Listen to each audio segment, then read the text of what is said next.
76% ديال المغاربة كيعيشوا في الأزمة. السلام عليكم ورحمة الله تعالى وبركاته. مرحبا بكم معايا في حلقة جديدة من البودكاستات ديالي.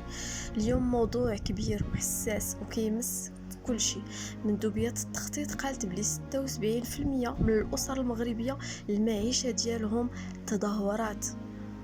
بمعنى آخر 3 ديال الناس من بين كل 4 عايشين في الأزمة. شنو واقع في هاد البلاد؟ كل نهار كنسمعوا على الغلاء، الماكلة، الكرا، المدارس، الدواء، حتى الضوء والماء ما بقاوش في المتناول. خدامين ولكن مدخلين والو. اللي ما خدامش داير مجهود باش يعيش بشرف، واللي كان عنده شويه بدا كيكمل من القروض والكريديات. الطبقه الوسطى كتزول والفقير كيزيد يولي فقير كتر، والاغنياء عايشين في عالم اخر. فين غاديين؟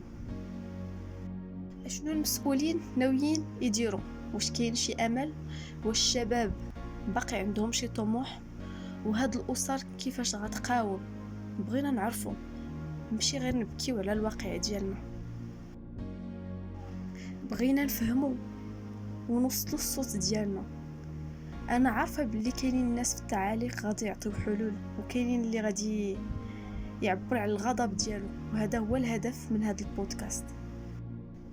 نفتحوا نقاش ونعطيو للناس فرصه باش يتكلموا.